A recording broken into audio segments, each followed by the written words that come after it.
No, keep going. Mm-mm. Keep singing. Because you was trying to. You want to sing so much? I told you, wasn't nobody trying to hear that. Well, clearly, evidently, somebody was. If you went ahead and press play. Yeah, you see, all we gotta do whenever she gives some shit we don't care about, press Oh, record. Yeah, stop her right in their tracks. That's what I'm talking about. So you piggybacking off the same energy from last episode, huh, Matt? What I did last episode. You don't remember? What I did About me talking about how manipulation and how you kept me all these years. Nobody believes that. Got everybody it. knows I'm an upstanding gentleman. I am. And shout out to everybody who watched and listened to last week's episode. Got a lot of positive feedback on that episode, so we appreciate that. And shout out to everybody who listens on the audio side of this here presentation. You're welcome. Sometimes we don't shout y'all out like I should, mainly because I think I was looking at the wrong numbers. I think I found the numbers of our audio listeners. And shout out to y'all. It's a lot of y'all out there, much more than I thought. I was looking in the wrong column when it came to what we do in audio. So my bad. Tap. My bad. Shout out to everybody who's listening on Spotify, Apple Podcasts. I don't even know what the other ones are because that's all I ever use is Apple for the most part. But shout out to y'all. And, of course, shout out to the YouTubers out there that be represented in the comments. We appreciate you guys. We love you guys. Really quick, I do need you guys, if you guys listen on the audio, you got to leave us like 5-star reviews. Leave a comment on there. That does help the algorithm. But we have way more people listening than what we have for like ratings. We got to fix that. If you guys want to hear Rhodesia, I'll let Rhodesia sing if that's going to get us some 5-star ratings. Oh, baby, I don't sing for free. Remember I told you I don't rap for free? Rhodesia, you before we press record, Rhodesia, you were singing. Because y'all family. That's different. You got to stop that shit. What up, E? What's going on with you, man? Hey, I'm pretty fair for Old Square. Ready to get in some of that wrestling. I actually watched quite a bit of wrestling this week. Look at you, man. Now, how much I actually remember watching. See, that's me right there. That's all right. That's me right there. We'll bring it back. We'll get your mind going. I guess we got to start with Rest in Peace with Sabu. This is episode 199 of the TFW podcast. That's Freaking Wrestling. Welcome. Best kept secret in wrestling podcast. You guys know us right now. E sitting there tell you that he watched wrestling this week. So he's locked in. He's ready to rock and roll. You got Miss Songstress over there, Rhodesia. Of course, you know you got me, Matt. This one stung. This one stung for me. We don't talk much about ECW on the show just because, of course, it's not around anymore. But damn, was ECW pivotal in my fandom of wrestling? I think I told the story before about it was on Passports in Detroit back in the 90s. And when I first watched it, I thought it was real wrestling. I was like, oh, this is where the real wrestling is. Like, I know there's some stuff going on in like WWF and WCW, but this is real wrestling. Just because how it was presented, how it looked, how it felt. And Sabu was a big part of that. If you didn't have the privilege of watching Sabu, yeah, I could give you matches to watch. I could tell you what to pull up. It's not going to hit the same because he was an innovator doing it before anybody was really doing it the way he was doing it. Not to take away from anybody else who has ever stepped foot in a wrestling ring. Sabu, I would say, and E, tell me if you agree or disagree, has given more to the business of professional wrestling through his body than any other wrestler in history. That might be tough to say. You know, think about Mick Foley's and guys like that definitely, gave their body up for the fans. But definitely Sabu was an innovator, man. I remember for some reason, I didn't see ECW in Detroit. I couldn't find that son of a bitch. But I used to follow Sabu and all the ECW guys, and he stood out. And I remember I caught him on the first time I saw him wrestle was in WCW, short-lived, and it was pretty fantastic, man. High flyer, absolutely amazing. He just did it all. He was, when you think ECW, you think Sabu. Yes, you think RVD, you think the Dudleys, you think Balls Mahoney, you think Shane Douglas, you think Terry Funk. The list goes on and on. But Sabu was that guy that would just do some shit, and you're just like, only Sabu would do that. I'll never forget watching the barbed wire match, and it may have been my first ever barbed wire match I ever watched. And that was when he damn near tore his bicep. And like, he almost went into shock. Actually, I think he did go into shock during the match. He looked down and all you saw was just like the white meat. He taped that bitch up and he kept wrestling. And that was like Sabu. That was just what he did. That was like the norm for him. I remember this had to be, I think Rhodesia, you and I were together, but this had to be like 2000, I want to say 2002, 2003, in Michigan, out in Romulus. I think it was Romulus or Belleville. They had a Sabu charity show. Excuse me. And either he needed his knees replaced or his hips replaced. So they put on an indie show to raise money for him. And I remember Mick Foley, that's one of the times I met Mick Foley there. He was there just signing autographs. His body was beat to hell at that point. Remember Jeff Hardy? That was when Jeff was going through his issues with substance abuse. He worked the match and not pretty at all, you know. But he was there. And then I remember just Sabu coming out and barely able to walk. It took him a long time to get in the ring. You know, he did his pose. I don't know if he got on the mic or not because he really didn't talk much. And but it was, you know, thank you. Like I said, that was 2002, 2003. Here we are. He just worked a match WrestleMania weekend this year. You know, so to see how badly beat up his body was then, you fast forward 20 plus years later, it's crazy to see. So, you know, passed away at 60 years old. There was really no details on how he passed, but I'm sure he went out however he wanted to go out.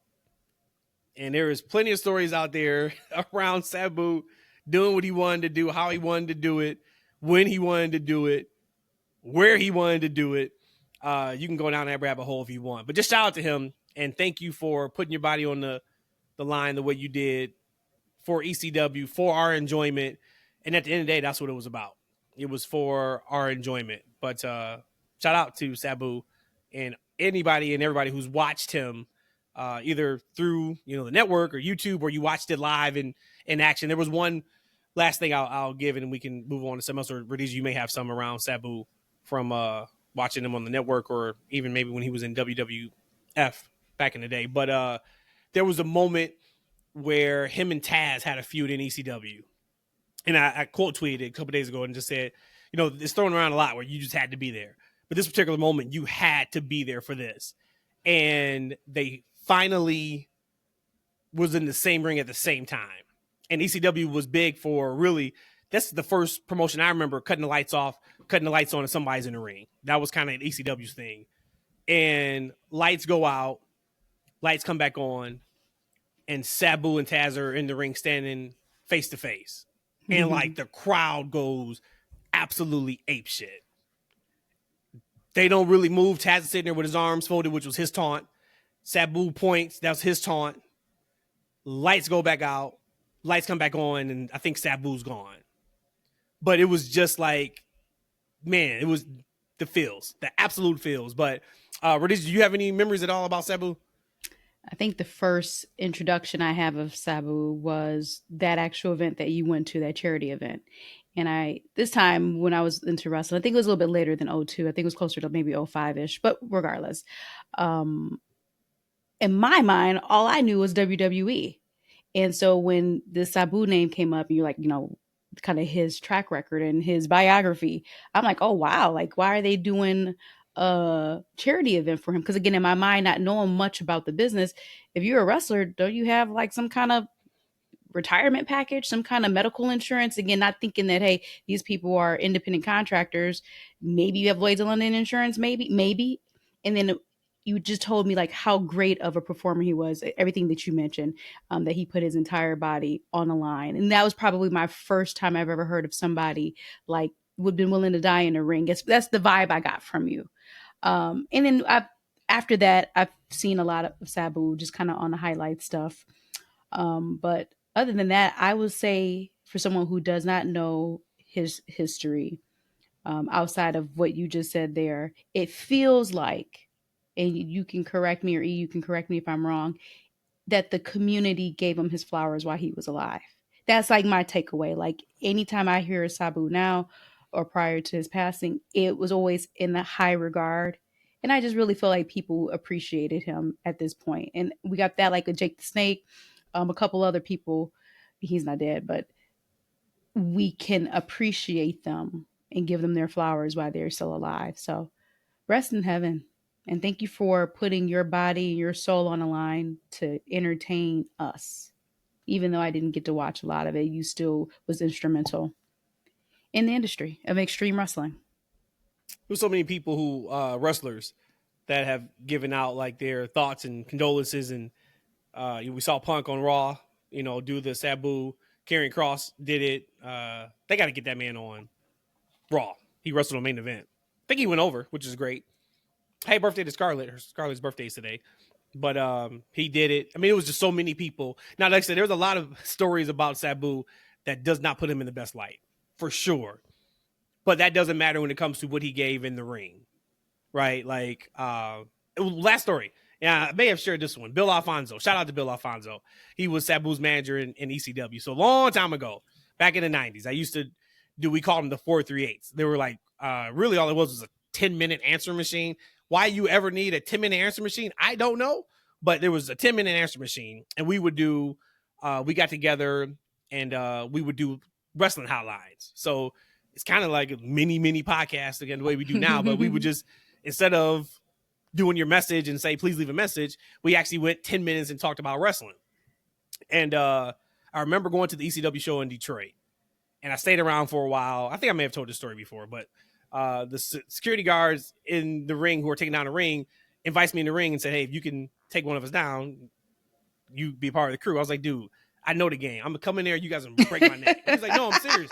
You can take one of us down. He pointed to one of the guys. He's like he did it, a couple months ago. He's on. I was like, no, I'm good. But Bill Alfonso was still around there. And we had asked him to do an interview on the podcast. And it was 438 on the hotline. And it was so cool because he took the phone. And I thought we were just going to have like a interview, right? Like I asked a question, he goes and et cetera, et cetera. He takes the phone and he's gone. Like he leaves with the phone. You think he stole your phone? Yeah. No, because okay. He's walking around the ring, but he's still talking in the phone. Okay.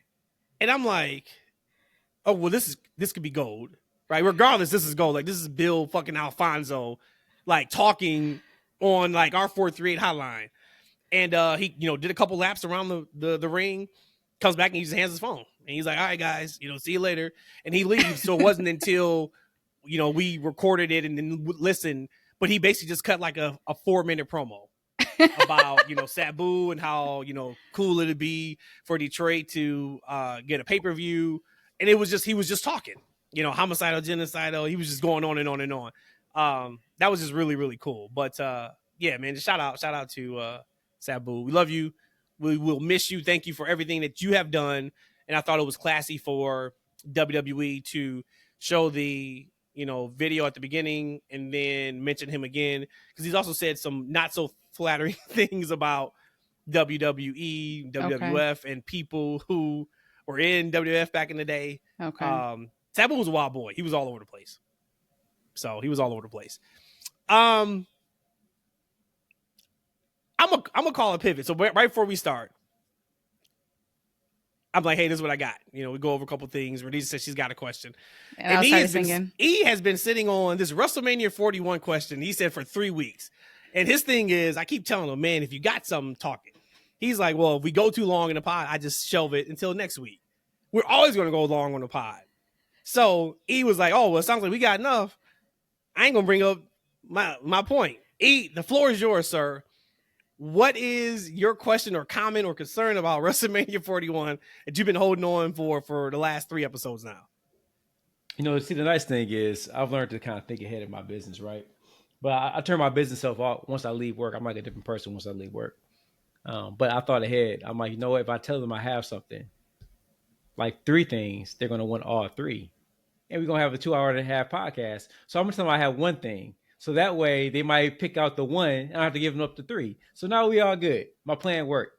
So my question was,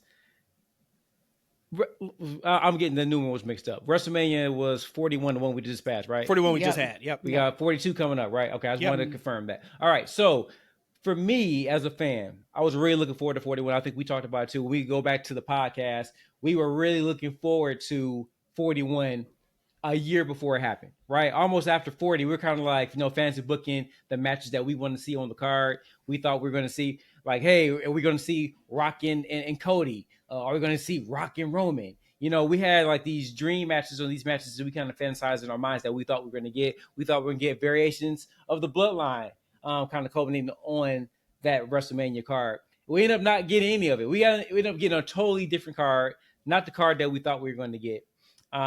So going into it a year before it happens, before we get any kind of builds, is there a specific WrestleMania 42 fantasy match that you want to see play out at WrestleMania 42 along the lines of Rock and Cody or Rock and Roman? What is the big match that you think that we need to see happen at 42?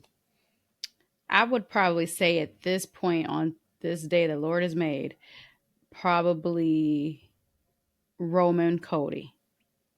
I want to see that. And that'd be that, the end of that. And like I said, then we'll get into Roman and Seth to end kind of Roman active career.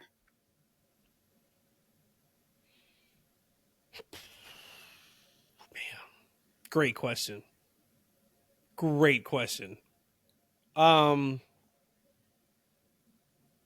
WrestleMania 42. I'm trying not to. Until they show me, I'm just not going to ever ask for Rock Roman again. Right? They got to do something to show me. That's why I didn't say that. I didn't say Rock Roman. That's over. It's over. That this is a possibility.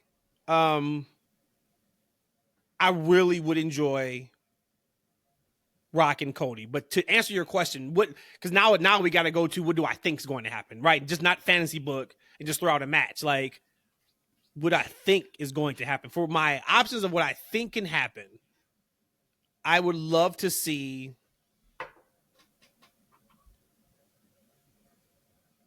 Jade and Bianca built properly.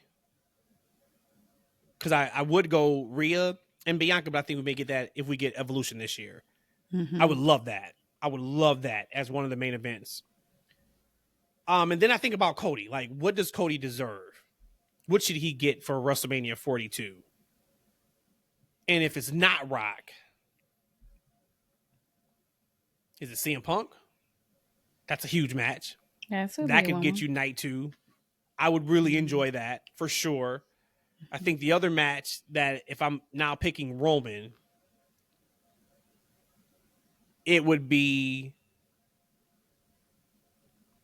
That's a great question. Because I want to say Roman and Seth, but I think the money may be, honestly, and this is a question I have for you guys. I had to pull it back a week ago, 2 weeks ago. It just didn't kind of fit. Maybe Seth and Braun Breaker. Okay. Right, like if I just look at what they're presenting to us right now, like they would at that point been together for a year. Mm-hmm. Like, do we think Seth and Braun are going to be together for a whole year and they're still on the same page? No. What do you think, E? You know what? I know that nowadays, like, booking is, they kind of break up factions pretty quickly. Like, right, whereas, years ago, we had the Four Horsemen was together for a while. Mm-hmm. Evolution was together for a while before Randy and Batista started breaking off. I like to see them build that story between the two of them before the eventual split. You know what's going to happen. It has to happen. Protege and the Dementor, they always feud. This is one-on-one. I think that by now in WrestleMania will be a little too soon for that to happen because I think there's so many other stories they can tell in between before they get to that point to where I don't think they'll do enough justice to the eventual split between Braun and Seth. Because there's so much meat in the bone. Seth has to take over the company first, right? And then not only does he have to take over the company, he has to kind of rule it for some time to kind of build that eventual hero to take him down. Like, right? In the midst of all those things, I don't think they have time to now tell a breakup story between the protege and mentor. I think that's something that builds and happens after the kingdom starts to fall. So that's just my take on it. But I thought about it, and I discluded. I took Rock out of the equation because based on how he's been rolling, I don't know what his schedule looks like. I kind of feel like Rock puts his toe in when he wants to put his toe in. I don't know what the man's schedule is, but I feel like he's powerful enough and made enough to where he can make the time if he wants to have the time. Like if he wants to pause a movie for a couple of months and train to have that WrestleMania match, why the hell not? So at this point, I don't think he's necessarily in like that to commit to doing what's necessary to tell a good story leading up to Mania. I think that what we got for 40 was like cake. Like Rock had the time, had the passion, and he gave us everything. I don't think we're gonna get like Rock on TV for months on end, promoting a match and developing the character and telling the story to get to Mania. I don't think we're gonna get that anytime soon. I'll be honest with you. I don't want to see The Rock popping in and out of wrestling with his goofy ass ideas. You know what I'm saying? Trying to shake the apple tree. Like, right? I don't want to hear about the there's a potential power struggle between Rock and Triple H. Like, no. Rock, how about you just chill for a minute? Like, right? And when you ready to seriously come back and entertain the fans, let's do that. I don't want the boss calling you randomly for a pay-per-view and you coming up with some bullshit storyline and get mad because they don't want to do it. You know why they don't want to do it? Because it's stupid. We don't want none of that. We ain't want none of that. We ain't want it for 40, and we ain't want it for the chamber. God damn it. And then we everybody's disappointed because I don't know who PR department, I don't know if you're talking about that, decided to make Rock shirts for Vegas and knew he wasn't gonna be there. Like who did that though? Like that's just crazy talk. So for me, Rock, let's just put you to the side, man. Like, right, when you ready to come back and do this the right way, I'll start fantasy booking you into storylines. But until then, I'm thinking about the people that are there and who contribute. So, long story. I think that I want to go. I think we're gonna go ahead and get that Seth and Roman match, but I kind of feel like that's bubbling so quickly that has to happen before anything else. Almost, I don't know if they can hold that off to WrestleMania, but I like to see it. I think that's a WrestleMania worthy match, especially at this point since they haven't had a singles match in some time. And then two, I don't know when we've ever had Cody and CM Punk. Like a first ever like main event style match. I think at some point it would be for the championship.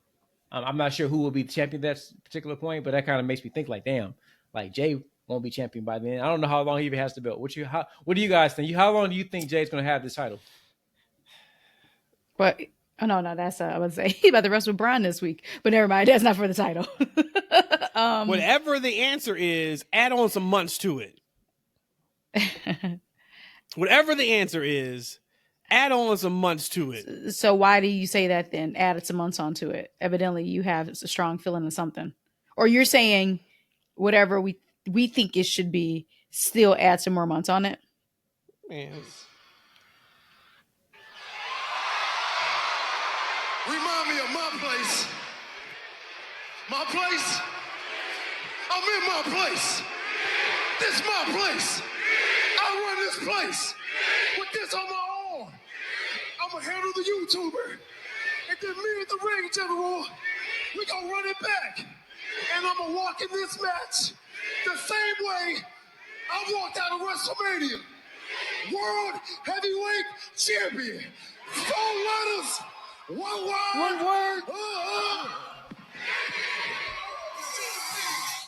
That boy got it. Whatever the answer was. Okay, enough. Whatever the answer is, add on some months to it. If the plan originally was for him to drop it at SummerSlam, let him run for it to the Rumble. He is just, to me, he is different right now. His presentation is different. He felt his entrance on Monday night. That crowd was there for him. He looks the part. And I thought about that yesterday, watching Raw, because I don't know, right? Like, we know he's not losing to Logan Paul on Saturday night's main event. No. And I do want to talk about, we got some good stuff to talk about just kind of around, because I got a question for you guys around like Raw and SmackDown. But for this part with Jey, I don't know where the end is yet. Like, does he get cashed in on? Does he lose? Whatever that is, maximize this time. because I think Jey is a legit main eventer, right? Like when he won the Rumble, there was a lot of course, talk out there. Just if you take out the ridiculous people who have no idea what the fuck they're talking about, and if somebody had a valid concern about Jey, you could say maybe at that point he wasn't on the level of the other main eventers, Roman Reigns, CM Punk, Cody Rhodes, that ilk. He is there now. And what I would hate is he's there, and then all of a sudden we just cut him back down. So my answer is whatever their plan is, give them another 60 days on it.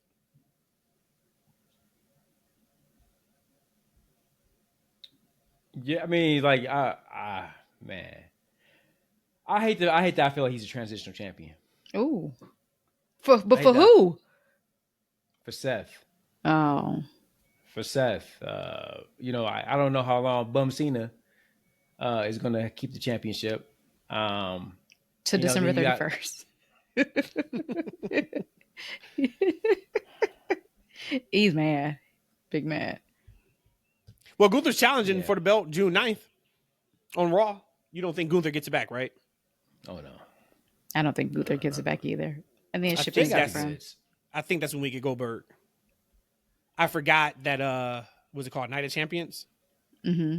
It's in Saudi, right? Or somewhere. Yep. That is the spot for Goldberg's final match.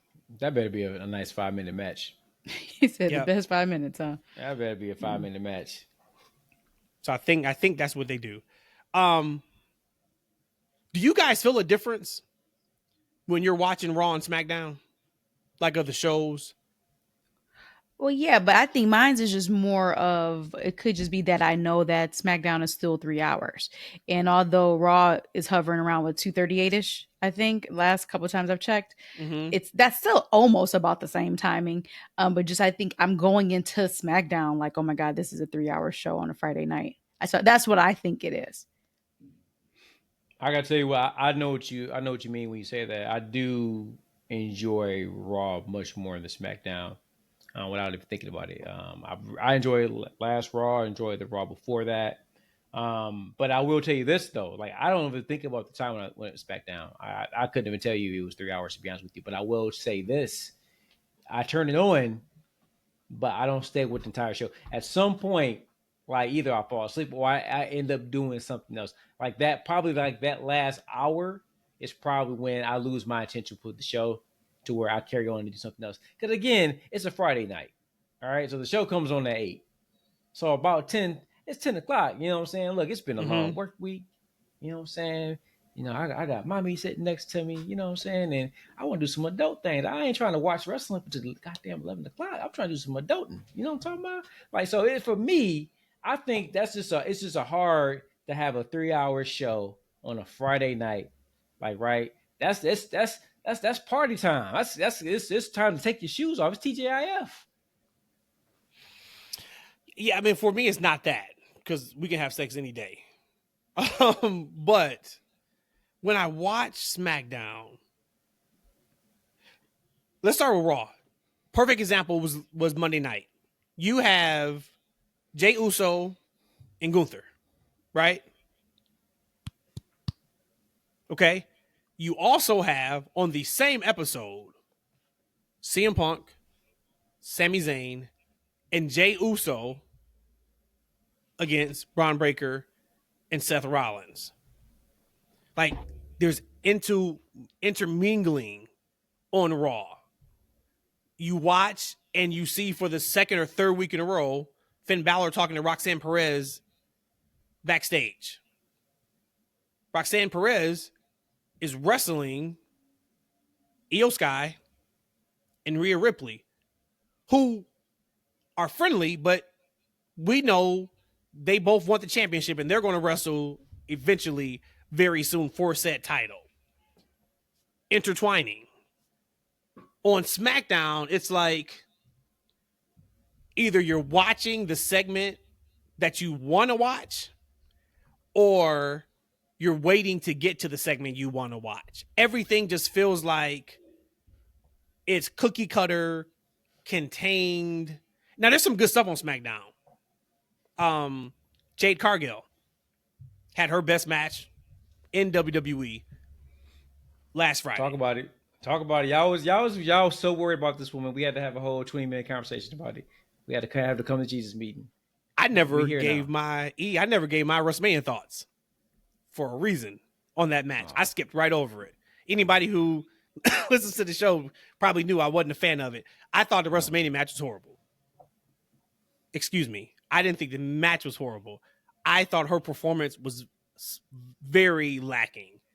You can't fool me with just the power spots. I'm past that, and she should be past that. I'm watching on a deeper lens. You can't stand there and not sell and wait to catch Naomi. Now, I was in the building, so I don't know how they shot it. I never went back to watch it on TV. But there was the in-between stuff that we talked about a couple years ago that was missing reared his ugly head again on WrestleMania. Yep. She looked fantastic this past Friday on SmackDown. I loved the match. I thought everything she did looked right. She was where she needed to be. Incredible. So I don't know what the difference was, but fantastic. So there's things on SmackDown that's enjoyable, but it doesn't have the same feel as Raw. And I think too, and I mean to cut you off, but it's those long segments on the mic. Like there are times on SmackDown, especially in the front half of the show, it seems like they are talking the whole segment. So how long is a segment? 8 minutes before they go to commercial, whatever that is. It's like they're talking and talking. There's times where there's no physicality in a segment, multiple segments of a 3-hour show. And I'm just like, and they wait, and it just seemed like the promo is just really long and winded. That's what it is. It seems like the promos are super long and winded because they need to take up that time. Yeah, I didn't outside of me feeling like things are in a bubble on SmackDown. Like you don't get much integration in between. And I ain't talking about can they just coexist tag team matches, right? Because like that was what I enjoyed so much, and I thought the main event on Monday was awesome. Love those 4 women. Julia, her first entrance on the main roster. Woo boy, they smoked that. She looks like a star. Y'all know how I feel about Roxanne. It hasn't changed. I love Io, love Rhea. I saw some discourse online about how Rhea stepping up her game in the ring. It's like, no, she's just wrestling now. Triple H actually has her out there wrestling. She's the same person. But the typical wrestling thing is they lose the match or they win the match, but then there's complete distinction among the ranks between them two because we know Rhea wants the championship. Io doesn't want to get rid of it. That wasn't what it was. Right? They win.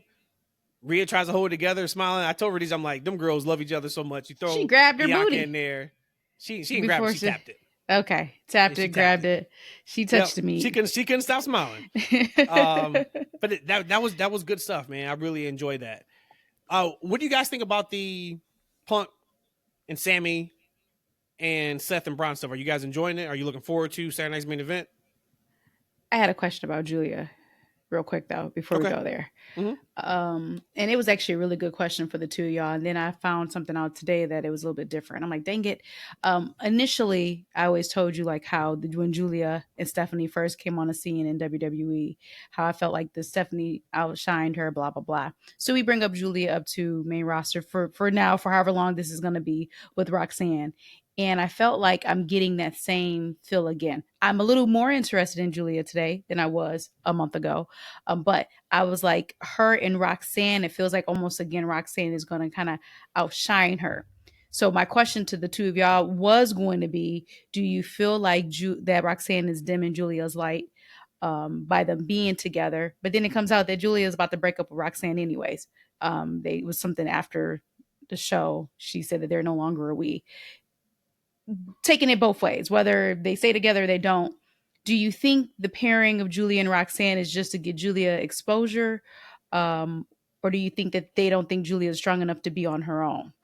Or if there's another motive, you think? I think so. For instance, like with Stephanie, right? She has this thing to where she doesn't necessarily need to speak as much, right? She just has like this presence or the way she looks, her smile, and everything. And actually, I started to send you guys in the group chat. They filmed her watching her for the first time, her debut in WWE 2K25. Like she had never seen her character, so she got to see her full entrance, and just watching her happy to be in this game, to be excited about it, her commentary, like she just looks so happy, and it just mesmerized watching her. Like I was interested just watching her watch herself in this game. Like it's just something about when you watch her, right? And she's speaking in Spanish the whole time, like right. So there's something that she had like this thing, this it about her that she doesn't necessarily need to be spoken. Whereas Julia, right, has the language barrier. She doesn't really have the promo, right? So when we talk about with Roxanne's doing the heavy lifting on the speaking, like right.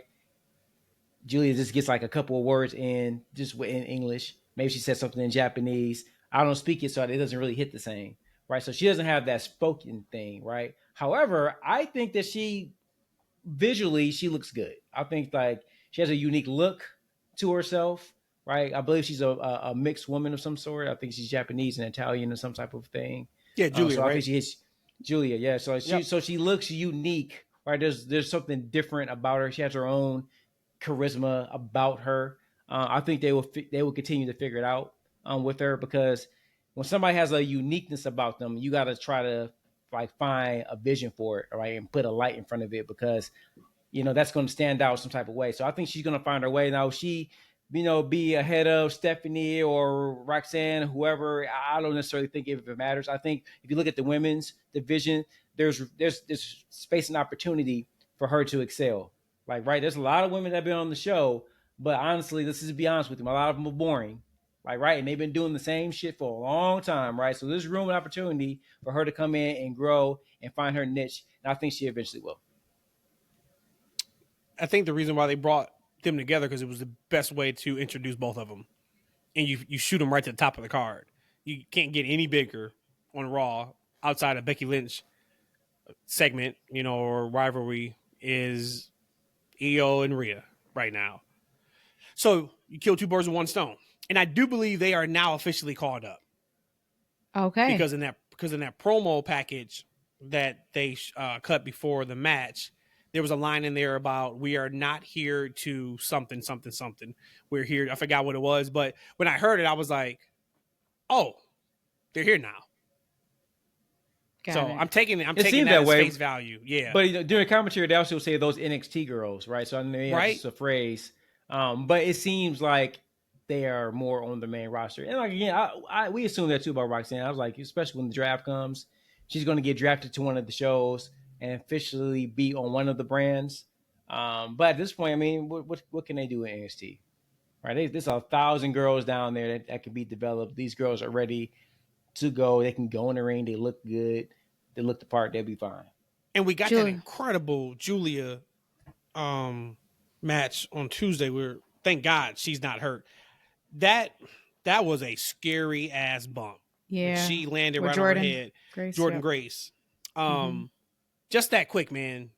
She could have broke her neck. She could have been paralyzed. Like, I was watching it with Matt, and he was just like, I hope people don't lose that. Who's watching, never just takes it for granted. I'm like, well, of course we do, because like this is real world. You're going to take it for granted because you see it all the time. But that was scary.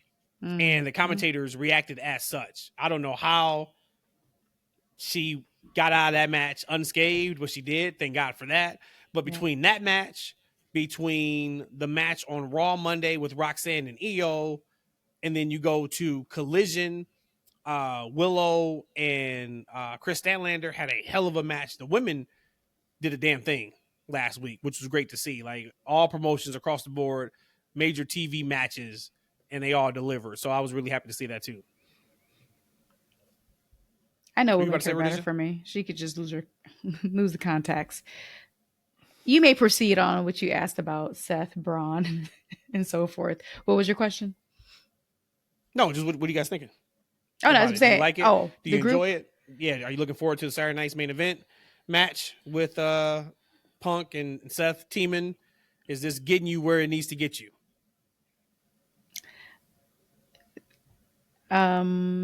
Yes, I think yes. I think so. I think it's keeping me excited. Like, now, am I from Raw last night? Am I going crazy about it?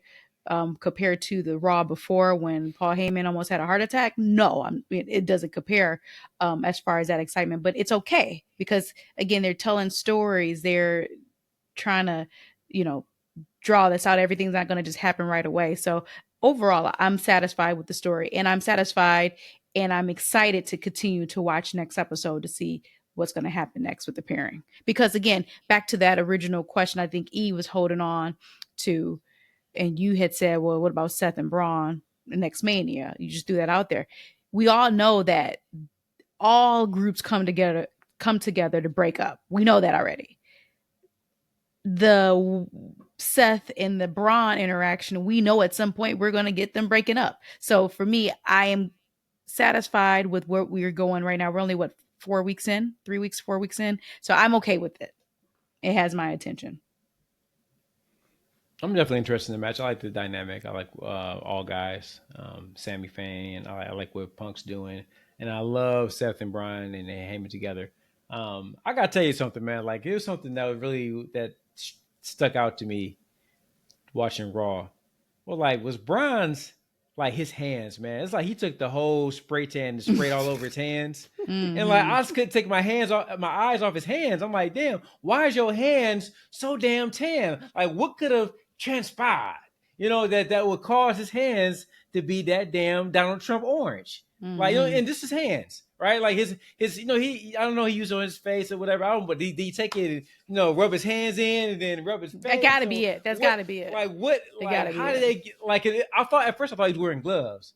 And so then, as we watched the segment, my eyes kept going down to the man's hands, like, damn, them shits is orange. Like, or he could have been putting the tan on Paulie. He's like, let me get you back, Paul. And, like, that's what he did because Paul was also tan. So that could have been a situation. Oh, scream. Why they call him Man Penguin? He did. Punk called him that. But he always looked like Penguin. I'm surprised nobody else called him Penguin before now. Punk called him that.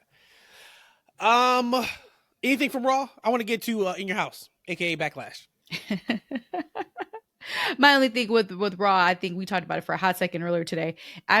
It is not lost on me, and I shouldn't even bring this up, but it is not lost on me when we get women ending the show. I know this was such a big deal 10 years ago. There you go. Lean into the women's stuff. That's why you're on the podcast. About time. It's only taking almost 200 episodes to figure out why you're here. You're here more. It ain't because you're singing. Stop it. Oh, my bad. You're supposed to bring the women piece to it. You actually supposed to bring. No, I want to bring listeners. I want to bring listeners and eyeballs to our show. It can be men, it can be women, it could be people who don't identify as either or as both. I just want you are here for a specific reason. No, that's maybe what your expectations of me. I'm talking about what I am bringing in. Point is, let me get back to my point. It is not lost on me. For a specific reason. Not a specific. Isha, all he ever says is Pacific. Anyways. Specifically. It is not lost on me that it is now starting to become normal to have women ending the show. And that's kind of the thing of like when we had Evolution a long time ago, or when we had our first women's ending Raw, like it was such a big deal. And even like around the blackness too, like we need to make sure that we're continually moving forward to where this stuff becomes a norm. And I just wanted to still call it out because last night I was so exhausted that when they said the main event, I was like, oh, hell yeah.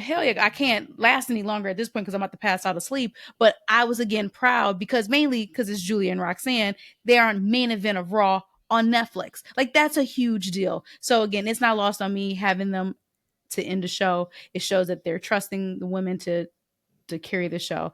And I'm very proud of that. I'm proud of you of leaning into you being on the pod to big up the women. Bring that women's voice to the podcast. I bring my woman voice every single episode. Anyway, quick side note. Pacers just beat Cavs. Sent they ass on back in 5 games. Boy, Au revoir. These NBA playoffs have been pretty fantastic to watch. Like, it don't matter where these games are. These road teams are beating these teams at home. Looks like we about to get a Pacers, Knicks, Eastern Conference Finals, and I'm sure Triple H is loving this shit. He booked Because this. they already booked the territory. booked Yep, this a year he ago, sure boy. did. I'm sure he is loving this. Hey, but you know, it's this real quick on the NBA, man. It's crazy this year in the playoffs. Like all these stars going down to injuries. Yeah. Like in these playoffs, like right, you know. So you know the Warriors. So like they were kind of a wild horse anyway. But without Steph, you know they're not going too far. We just lost Jason Tatum, Yep. right? Like they out of here, right? The Cavs, like I think they lost half their starters in a couple of them the games with the Knicks. It's just interesting. So now we about to. I don't know who's going to be in these finals. It's going to be very interesting. This is one of the years where in the NBA you like, damn, like who I thought was going to win, maybe won't win. And the crazy part about Tatum's injury is a ruptured Achilles this late. Like you can kiss the majority of next season goodbye too, if you're him, which is a killer. I was going to ask you guys about that. I was going to correlate it to wrestling, but there's not an answer, right? Like so my question was going to be, of course, you don't wish injury on anybody, but what's the equivalent in professional wrestling where a superstar would get hurt and it is going to hurt them the same way losing Tatum is going to hurt the Celtics? Your main event. It is your main event, which you had planned and forecasted for main eventing WrestleMania. Let's say circa 2020. No, right now. I'm talking about right now. Okay, we'll still go now then. Yeah, pick a wrestler. And it's not one because even if you say Cody Rhodes, okay, we'll just push somebody else. Yeah, it's going to sting them miss Cody, but we saw Cody go out when he first signed to WWE. And it's like, okay, they figured it out. Right? But that's like still the equivalent, Roman's though. gone, a lot of the year. So it's like, yeah, it would suck if, the North Star next year is supposed to be Cody Rhodes versus CM Punk. And Punk goes back out injured again for another year. Seth Rollins. So you think it's Seth? Right now, like he's factoring into like big future storylines with this new faction. He's ahead of it. Right. Hey, we look at Raw. Like one of the things I like about Raw, they don't necessarily have on SmackDown. They had it with the Bloodline, right? Where they had those segments that kind of can carry the show. Like, right? We have that on Raw. We have Judgment Day segments, multiple ones. And then we have Seth Rollins and Paul Heyman segments. So you take Seth out of that. Yeah, maybe Paul Heyman can take on the majority of it. But who's that next alpha that he's really pushing for that group if it's not Seth? Because I would imagine Seth factors into a major storylines going throughout the year. Like if we use Seth as an example here, let's imagine we have now fast forwarded 8 months from now, less than that. Let's say we are at Armageddon. Armageddon is at the end of the year, right? December. So we've already, Survivor Series is over. We're going to Armageddon now. And Seth is the man that we know is going to main event WrestleMania night 2. And then boom, something happens. Knock on wood. Something happens to him and now he's out of the picture. That would be just as the equivalent because you knew that, hey, you were going to end Mania night 2 with Seth, blah, blah, blah. And now you have to remove him out of the picture. That would be the equivalent. But it's not as crippling. No, because like the Celtics are screwed. But one is real, one is predetermined. And that's why I said that. That's why I said it's not the same. That's why I didn't ask the question. I was going to ask it. I was like, well, there's no answer. There is no answer because of that piece to it. There was one other thing I wanted to. Oh, two things I got to bring up about Raw. Then we can move on. New Day. This feels like just a damn waste of them. They look great. They are doing what they need to do as heels, but it's like, it feels like, man, what are we doing? What are we doing with the New Day? I don't see it. I didn't even know they was on Raw. And I like everything about them. I like their new music. I like their look. I like, and it's just like, what are we doing? It feels like they turned them and didn't have a plan for them. Well, we've talked about it before, but that bothered me a little bit. And I know I'm in the minority. AJ Styles and Finn Balor did nothing for me. What do you mean? Just the match did nothing for me. At all. I was damn near close to fast forwarding through it. That's how much it didn't do anything for me. Yep. Okay, real quick. New Day. I don't know if he has thoughts on it too, but on New Day, I think at least now, because I think we had some valid points in the very beginning when it first turned. Like you said, was about to attack Big E, pretty much killed Rey Mysterio, but he came back miraculously, like nothing happened. But whatever. I think that's more of a testament to the booking team not having valuable, incredible tag teams in place already to make the New Day important. I agree. Yeah, well, I think we said that, or I mentioned it before. Like, talk about New Day. Like, what babyface do we have that can go against them that's strong? Like honestly, they had the War Raiders, man. They so damn boring. Goddamn. And then I like the Creed brothers. I like the idea of the Creed brothers, but for some reason, like that match, those dudes just wasn't hitting right. And that's what you think it is in tag team division. I think the next team that has some personality, and they need to find something for them boys to do besides this feud with themselves. Is Theory and Waller. Dude, like what are we them doing with them? boys. Why is it taking so long? Like them boys are entertaining. And you think about a team, they're the only other team in the division to have personality that can probably be interested in some type of a feud, but they're both heels right now. So you really can't do it. And I don't know. I can't go with you on that, Finn, AJ. That was some good wrestling. That wasn't a good wrestling match. That was some good wrestling. Them boys. Yeah, I knew I was in the minority. It did nothing for me, and I know I haven't been the highest on AJ Styles. I'm gonna appreciate him. AJ for a long time. Yeah, he said he's now working past 50. I think he's 48. So I'm appreciating him. It was just to me, it was just nothing to it. It was just it just wasn't nothing to it. I guess it wasn't my thing.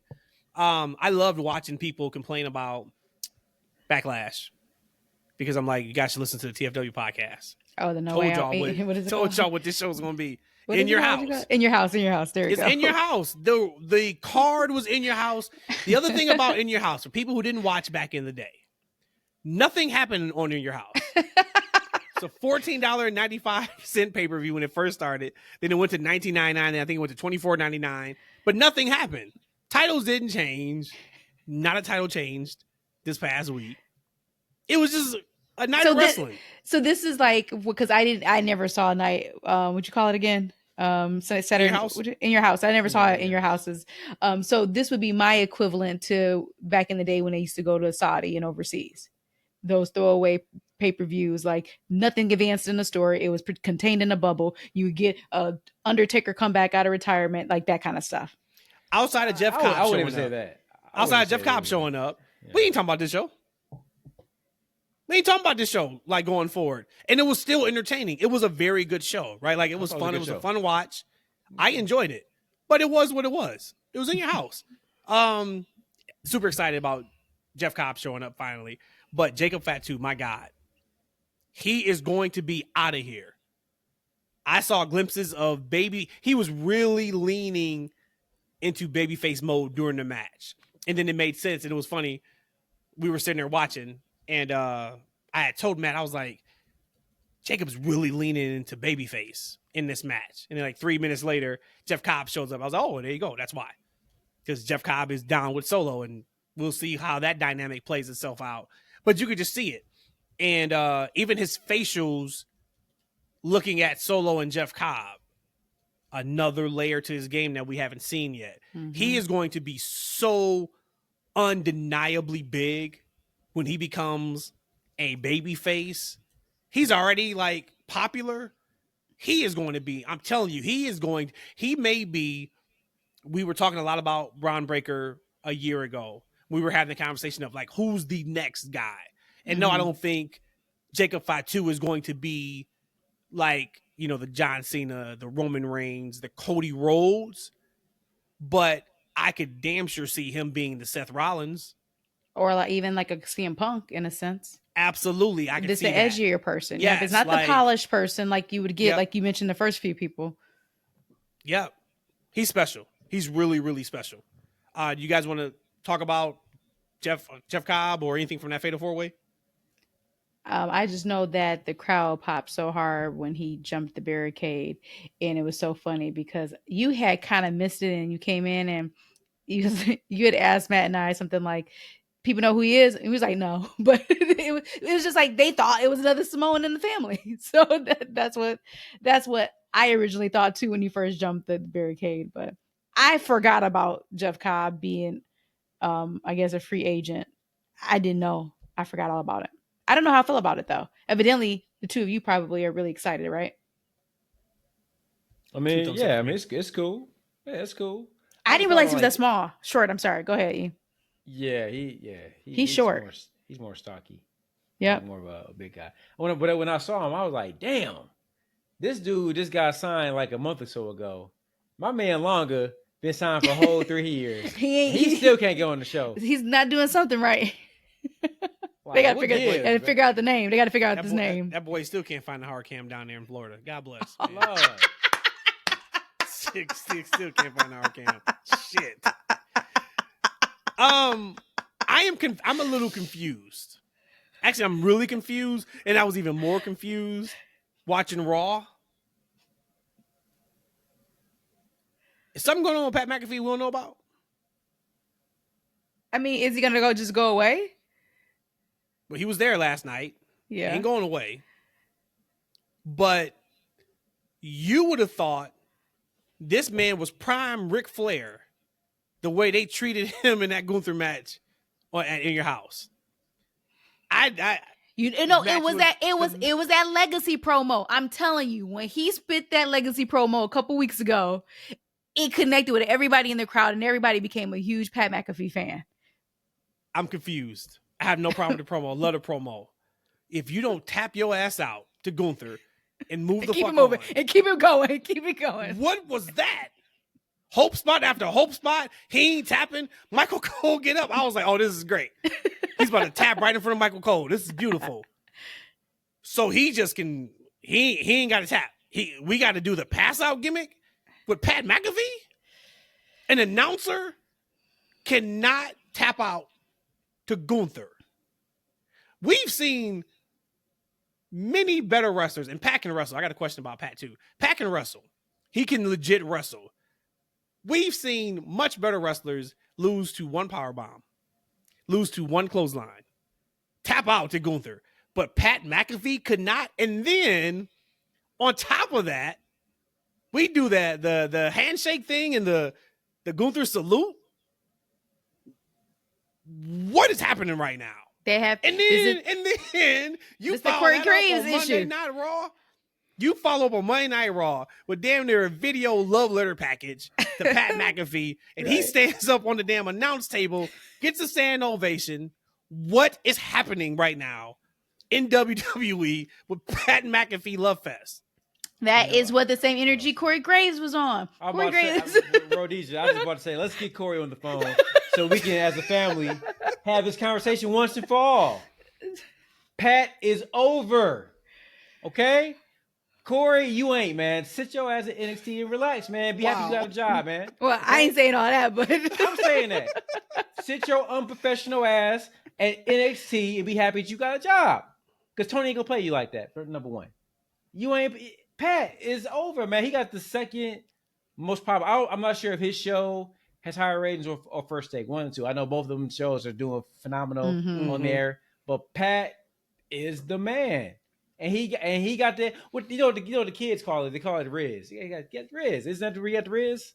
yeah, I think they stopped saying that word though. I think they stopped saying Riz. Everything's aura now. Everything's aura. Everything's aura. Yeah, he got it, man. Look, he got it, man. He got. You talk about better people. Them better people ain't over like Pat. Not worldwide, not company wide, not no wide, Not know why. not no wide. They not Pat. Dude, that was so confusing to me. But my question to you guys, this is a legit question. Is Pat a better announcer or wrestler? I think he's a better I think he's a better announcer because he in the position that he plays as an announcer. I think he wouldn't be able to be the lead. I mean, I think actually anybody who actually go play by play, that's probably one of the hardest positions like ever, like in life. If you put that on stress levels of all industries, I think announcing play by play is actually very hard. So I think he's probably a better announcer because he does not have to be play by play, and he's able to be what I feel is his authentic self on the microphone. So I believe his announcing is better than his wrestling. But I have more of a sample size of his announcing than I do on his wrestling. I think neither. I think he's a great personality. I think like I like Pat McAfee is kind of like Charles Barkley. I don't know what old Chuck be talking about up on there, man. He to be saying some shit. Yeah, no, man, no, I don't want no talking about, man. Like, but no, well, Pat, he's a person. He's entertaining. He's entertaining at the desk. He's entertaining standing up, doing the yeet with the crowd. Like, he's a personality. He's there. That's just an interesting person to talk to. Now, if you want to talk about like who's a better commentary, like Graves or Pat, I'll take Corey all day. If I want somebody who I know can tell a story, you know what I'm saying, and maybe enhance a story through his commentary, I think Corey is a much better job than that. But you want to listen to somebody who's just entertaining, like, right, who you don't know what he's going to say, who's going to bring like an infectious energy to the match just through their reactions and some of the things they're saying, that's going to be Pat. And I think he brings that same thing, that character essence, to like his wrestling stuff. I think he will probably. I think he said that he will wrestle more than he has, because he felt like I feel like I should be in the ring wrestling. And I think someone was talking to him like, nah, maybe you need. I think you're best utilized in a different role. Yeah, I think he is a much better wrestler than he is announcer. I do. And what makes you say that? He's really good in the ring. He's really good. Really good is a really high level for you to say really good. You mean really good for him being a non 100% full time wrestler, or are we grading him on a curve here, or you grade him on a curve just because he's had less than 10 matches, right? The same way we first saw Logan Paul, he was like, oh, he's got it. Same way we first saw Bad Bunny, he was like, oh, he's got it. But I think those two far surpasses Pat. But you're looking at it, you're looking from an athletic perspective. You don't have to be super athletic to be a good wrestler. That's fair. So he's really good.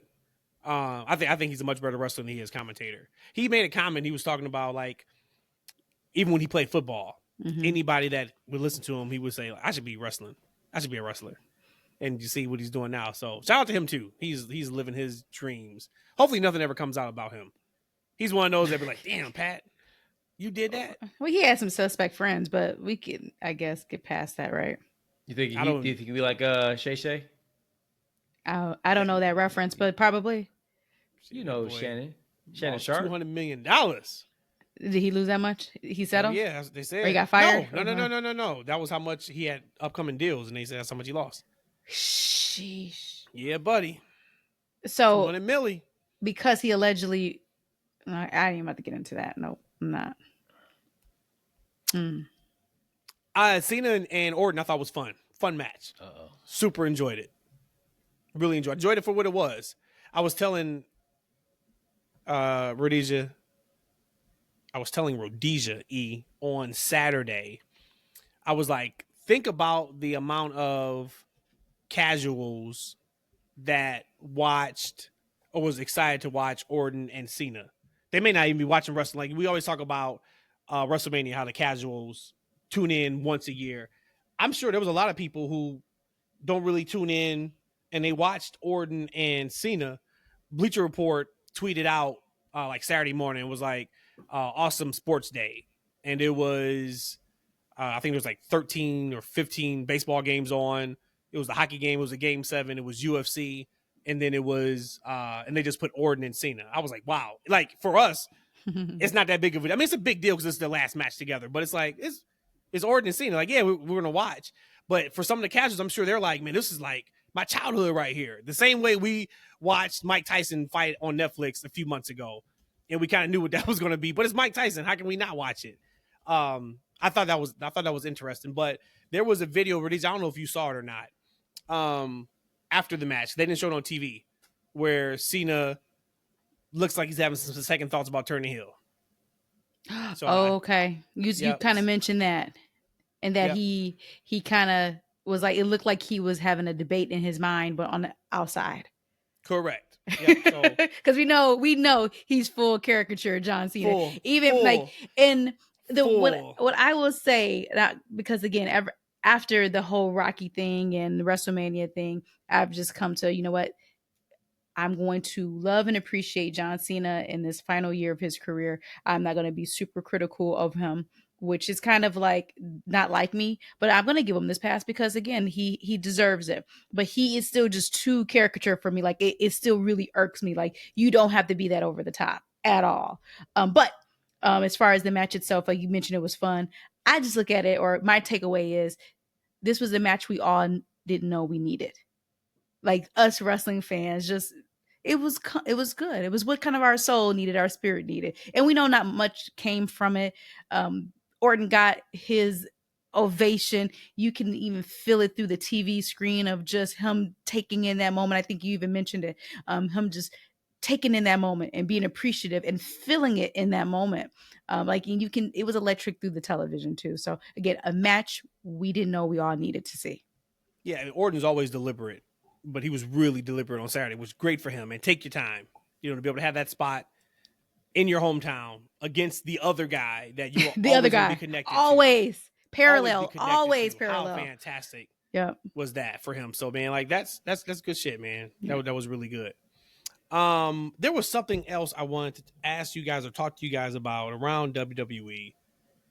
And it was so two things. One, Karrion Kross. I mentioned him earlier. He has a top 2 selling t-shirt right now in all of WWE. Let's go. Shout out to my guy Kross. Let's go. Now he just needs to be pushed. I watched his Mania doc a few days ago. So he has a doc on YouTube. Highly recommend it. If you guys have not watched it out there, highly recommend. You get a glimpse into the mind of a professional wrestler in all facets. And there's a little bit of work in there too, right? Like a lot of the doc is about his WrestleMania weekend. Him wrestling on Smackdown and then him not being on Mania, but then he wrestled at Bloodsport. That's some of the work stuff with the Bloodsport. But you see the pain he's in and how he gets through that. You see his mind and how his mind works in regards to feeling like he should be more and he's not more on TV and what that does to your psyche as a professional wrestler. Really good stuff. Like highly, highly recommend it. But he's starting to bubble up where he needs to be. But what I wanted to talk to you guys about was, excuse me, again, I'm still trying to get over this cough. WWE allegedly is cutting down on even more house shows, which they don't even got no fucking house shows now, and they're cutting down even more. I don't know how. Yeah, I don't think this year they haven't. Yeah, I don't think they had any this year. But TKO president Mark Shapiro has hinted at cutting down on house shows even more in the future. I think that is a god-awful mistake. But what do you guys think? I think our reasoning of why I don't agree with that may be different. Let me ask this because I am ignorant in this regard as far as paying for tickets. House show tickets, are they the same price as a regular SmackDown TV taping? Not a pay-per-view, but TV taping. Are they the same close price? To it now. Absolutely. I'm about to say they used to be, but now. Okay. Yep. So this could be kind of not the answer, but I was thinking in my mind that house shows was a lot cheaper. So I was looking at it purely from the point of now some of the people who are living paycheck to paycheck, or those people who aren't well off or can really afford a family 4 pack of tickets to take the family. Usually I thought in my mind that you could go to a house show because it would be more affordable than your TV tapings. But that was going to be my approach, what I think is a bad idea. I don't like it. But I also remember they were wrestling 300 nights a year. Well, I'm sounding like I'm Hogan right now. 300 nights a year, where now they're probably wrestling right? It was like 370, I think you said. But I just don't think that not having, I think they're doing that for capitalistic reasons. Like, I think they're doing it so that now they're cutting their supply down some more, so the demand is higher, so business 101, and now they can get even more money on the seats that they sell. Just kind of like how you stop giving out discounts, you can make more money if your product is still in demand. I think I'm looking at it that way, and I don't like that, because I remember about a year ago, I was begging for them to actually bring prices down. Boy, was I wrong. They went the completely opposite way. What's wrong with it? I don't think that, and this is how I feel with a lot of football games, that your average fan should be able to attend your show. It shouldn't have to be. Them prices, yeah. The prices, yeah. The prices are stupid, though. I think the prices are stupid. I think they're going to get it. We know that already. We already talked about this at Mania weekend. We said if you can't afford it, just don't go. Just don't buy the ticket. Somebody else will. But I just feel like by them doing this is going to make their ticket prices go up even more, because it's going to be more of a spectacle the next time WWE is in Chicago, because they don't have the house show anymore. So they're only going to come here 3-4 times a year. I now have to go, and now I'm going to have to pay 20% markup for those same seats. I was talking to the wife. I was talking to her about this kind of stuff earlier today. Not necessarily the house shows, but we were talking about like WrestleMania, and like they had $40,000 like seat packages for Mania, something like that, and they all sold out. And we talk about how these prices are going up and up and up, and they pricing people out, but they're selling out these high expensive packages and seats. You guys just were at Mania. Here's the thing about like demand, like it. People are going. If people got the money, they're gonna pay. Right now, they might price out me. Like I'm not gonna spend $4,000 or whatever it is for a seat. I'm good at. I can just watch it at home. I'm straight on all that. But other people, if they got the money, they gonna spend the money. Right? It's just like we were talking about. I was talking to Katrina, but we were talking about the tariffs and all that stuff. Like all the imports and things are going up. Like inflation's been kicking my ass for years. Like every time I make some more money, like some more inflation hits and takes the money back. It's like every time I get a raise, I make more money. One of my bills goes up 20%. I make 20% more, something going up 25% more. So like it's just inflation just whoop my ass all day long. We like enemies forever. Like it's on talk about on site. It's me and inflation. But like people, that only affects certain people, right? That only affects really the middle class, like, right? The people, as you said, living paycheck to paycheck, people who kind of getting by, whatever the case may be. But the people who got bread in the back pocket, they gonna spend. They don't give a goddamn, right? Like the tariffs be damn, like 30%, 40%, $40,000. It don't matter. I got the bread. I'm gonna spend it, right? So people gonna keep spending money until they're not spending money. So as far as like the house shows and like, look, to be honest with you, that wouldn't have been an affordable. WWE is not into affordable options right now. Like if they continue to do house shows there, it might be less than what Raw or SmackDown or a pay-per-view is going to be, but it's still going to be pricier than it was. Like you can use a couple years ago, you can go to a Raw. I can spend $80, like right, and sit 3 rows off the floor and have excellent seats. Like right now, those seats are like $200 something. Right, you start throwing on the Ticketmasters, taxes, and etc. Like you getting up there. So now you taking a family of 4, you coming out with some bread to do that, right? So you talk about the house shows. The house shows will probably just be maybe 15% less than that, because why? The demand is still high for the product, and at this point, they probably see their brand as like a value brand, right? So this ain't Ford. This is probably Ben's truck to them. Like, right, it's probably how they present themselves and see themselves for the future. So for me, look, it is what it is. I understand what their business model is. Like, right, if people are going to go out, they're going to pay for those seats. They're going to do what they're going to do. But for me, as an employee, I don't work for myself. I work for a company. Like, I have a business where I work Monday through Friday. I don't have weekends off. My clients always come in like, yo, why aren't you open on Saturday? I'm like, for what? Like, my profit is up 106% than it was a year ago. Monday through Friday. Why would I take extra Saturday on? Right? I don't need the extra money. I'm making 100% more profit in Monday through Friday. Would you want to work the weekend to do what? To make more money? I'm already making head over fist. Like, why do I want to work more and extend my work day and schedule if I don't have to? If I'm already making the cash flow. Like, no one wants to work more hours, right? I don't think that the wrestlers would be complaining that they have more time for their families and more time to heal them bodies again. These people are wrestling all year with no off time, right? So like, okay, cool. They get some more off time to spend with their family, to have a better work-life balance, to heal for injuries, etc. I don't really see a big deal about it, to be 100% honest with you. Like, right? Like, these dudes can, if they want to go practice and learn, they can go to the dungeon and Natty, they can do their thing. I see Ashanti, I see B-Fab, I see Dawkins, and every single one of the pictures learning a new hold. Like, them dudes can go and they can train on their off time. They ain't got to do it at house shows, none of the other pizzazz.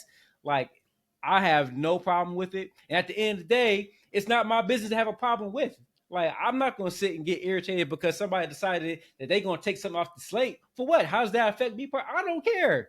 Don't do the house show. Like, continue to make your seats $50,000. I'm not paying for the shit. I'm going to watch it on TV. I'm going to watch it on Peacock or whatever it is. I'm just fine. Life goes on. Before you go, Matt, you don't think that they should still personally have a moral obligation? Again, this is a business. I get that. But to you as a fan, that you don't feel like a product that I'm watching, I should be able to go to without having to use my house note But money for the month? these are two different points, because he also brought up talking about pricing and dynamic pricing of their events.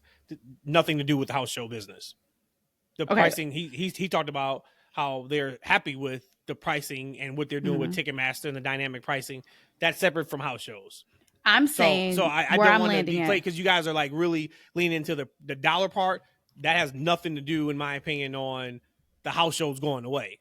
You guys can continue to talk about it. Yeah, I mean, that's your thoughts. I'm talking about for my thing. You led with the question of what do we feel about them going away from house shows, and I said I think that that's a way from them to capitalize more and making more money. So that's where I'm at right now, and that was the question I was about to ask E. It sounds like you are going at this from a different point of view. 100%. Of why you don't like you don't like it. Correct. It's not about the dollars. They're going to raise prices if they want to raise prices. Taking off a house show is not going to change anything with that, because the places that were getting house shows probably weren't getting TV anyway. So that doesn't matter. My issue with them doing fewer house shows, and E made a comment about going to the dungeon, that's not how young wrestlers get better. You have to work in front of a paying audience to get better. Hey, Matt, before we go, these ain't young wrestlers, brother. These are professionals at the highest level. If they ain't better by now, then it is what it is. So that's Jade then too in that. Well, yeah, but say that's not fair, because that's what NXT's for. But that's not the answer either, though. So then everybody's got to go to NXT? Look, when you got 40-year-old Finn Balor, 48-year-old AJ Styles, 45, 60-year-old John Cena, these dudes don't need to work house shows to get better. Like, right? These dudes should be, at this point, should be professional enough to do their thing. I said from the beginning that Jay should have probably went and spent a year in NXT developing. We wanted to hot shot her and put her on the TV, and then we want to complain that she's not where she wanted to be at a WrestleMania match. Okay, well, we got what we asked for. We wanted her on the main roster. She on the main roster. Like, I didn't want her on main roster. If these people, no, you did not. You did not. Mm-hmm. And if these people ain't ready to go and TV ready on Raw and SmackDown in front of $50,000, I mean, people sitting in $50,000 seats, these people ain't ready to go on TV. That's a different issue. Like, these people are professionals. They should be ready to go. They still need to train. We need to send them back. Send them back to AEW so they can perform in front of 200 people. So you have a problem with allegedly not throwing any trash women wrestlers under the bus, but you would throw shade at every single time at AEW. Make that make sense. Make that make sense. So I guess you never want somebody from AEW. E gonna have nerve to say, "Oh, I ain't talking about nobody, man. I want them to come on the podcast one day." You just fucking Xing out AEW. So I guess ain't nobody from AEW ever gonna come on our show, because E throws out shots every single chance. I digress. My point is, no, the only problem I was telling you, you can go to AEW in front of a smaller crowd and you can learn and develop on television. I do have something for that too. I do have something for that. Yeah. With the residencies. We'll talk about that in a second. But my issue is, and wrestlers have talked about it previously, they used house shows to try things out to see what will work on television. If that completely goes away, that is a significant change to how they prepare. I'm not saying go out there and put on 5-star matches. There is a way to work a house show match where you are only taking 2 or 3 bumps in the entire match, and the crowd is still excited and happy. That goes away. Now we got to figure out what's working. And still, you look at people, the answer, in my opinion, is just not go down to NXT. That's not the answer.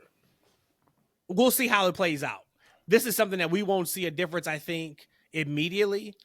But if you were to poll, I think they even talked about it before, wrestlers loved house shows because of that. But then, of course, the bumps is taxing on the body.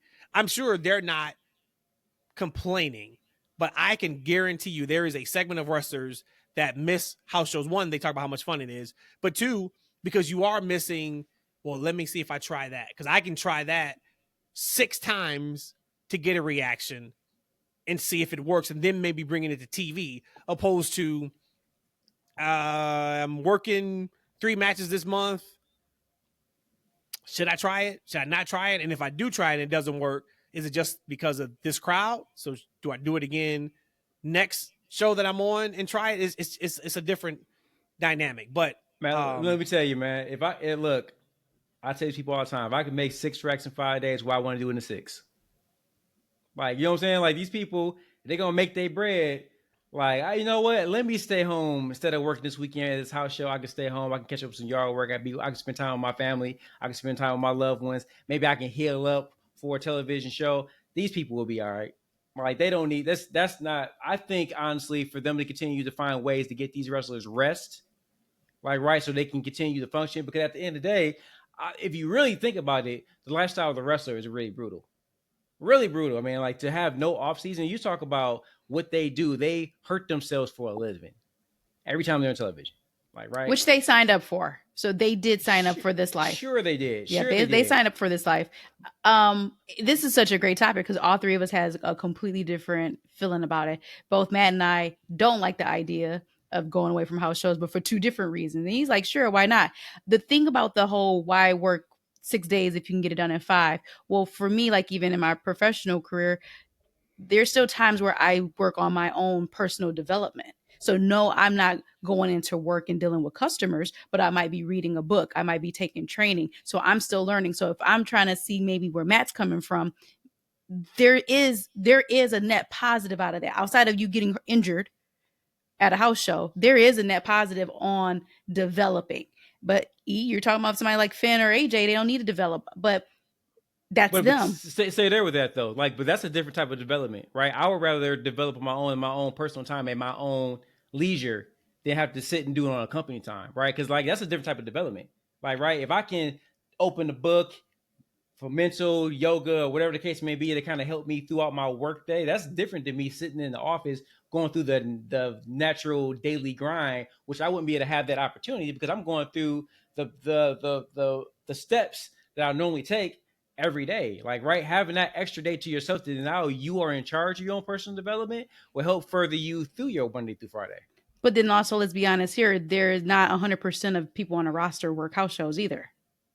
So there's going to be a segment of people who work house shows. Again, I don't think there has been a house show this year. I'm not sure if I'm right or wrong in that. If we have, it's been minimal, but it's still not even 100% participation.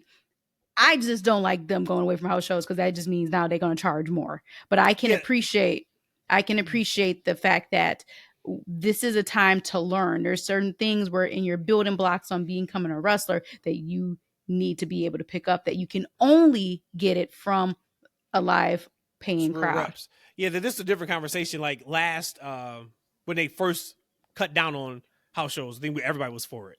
For sure. Yeah. But saying we're working 300 days even more, now it's like, all right, you getting to the point a little bit. And last thing, and then we can wrap this. When you are training, that's what you're doing, right? You're trying things out, you're testing things, you're not working matches. That's where you learn. Getting in there with people who are better than you and working matches. Imagine, let's just throw out Tiffany Stratton and Charlotte Flair. Imagine how much better their WrestleMania main event or WrestleMania match could have been. I only picked them out because there's a younger wrestler and there's a veteran, and we just saw that match. Imagine if they would have took that show on the road for a month and worked 5 house show matches before that match. As long as they were safe, it probably would have been a lot better. To pay, like if they didn't get devil's hurt. advocate, Bianca just had an interview on Stephanie McMahon's podcast where she said her and Mercedes, Sasha Banks, main event at WrestleMania is so special to her because that was the first time they've ever touched, was in the ring. So, of course, there's the opposite of that, which was also a really good conversation. She talked about how, Sasha was so given to her and took care of her, et cetera, et cetera. But, of course, there's both sides of the coin. But to your point, anytime we can have a convo and all of us feel differently, it's a good convo. It's a win-win. You brought up, or I gotta bring something up, and then I want to talk about the AEW residencies. Shout out to Lil Matt Jr. He is graduating from high school this Saturday. I would try to use the board, but I don't know if it's gonna work. So we're gonna manually clap that thing. This is here from New Year's. Oh wow! My guy is graduating with honors, which is fantastic. So he had his event last Wednesday, I think it was, where he got a certificate, got to walk across the stage, super proud of him. I know he's going to kill it in whatever he decides to do going forward. But something did come out of that, and I got to ask you guys a question. So, oh my gosh! I'm about to leave. If you about to happened? tell the story about senior honors night, what story? Okay, go ahead. What story? I go think ahead. What you got? I'm not going to purgatory for this. I'm up here. Whoa. I'm up here celebrating my child having over a 4.5 GPA. I am not about to sit up and go to purgatory for the story you about to tell. Well, go ahead. What do you think I'm going to tell? No, go ahead. Go ahead. Just go ahead. No, because you're a way better storyteller than me. Finish it. Maybe I'll go to purgatory. I want to hear how you say it. Go ahead. Tell the story, please. Just tell me what you're talking about. Make sure you see we're on the same page. We're talking about the person that didn't show up. We were sitting there. And like, this is a big deal, right? You are graduated with honors. You would want to show up to this event so you can walk across stage and shake the hands, do the whole thing, right? People getting up, and it's like hundreds of them. So it's a lot of people, and they go by alphabetical order. So we, of course, toward the end of the back. So we waiting. So, of course, I'm popping for everybody. And there's also a thing, too, I think is interesting, is the weirdos got the biggest pops. We're not doing this. Okay, first off, I'm not going to purgatory again for this, got the biggest pops. We're not doing that. So Stop. like, Just and keep I going. think Tell the there's story. something to Keep that. telling the story. I think there's something to that.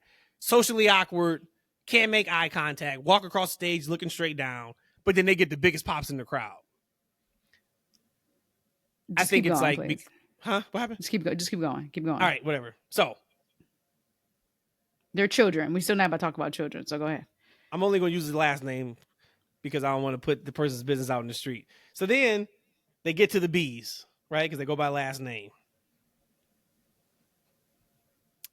Greg Benoit is his name. We clap for him. Greg Benoit is not there.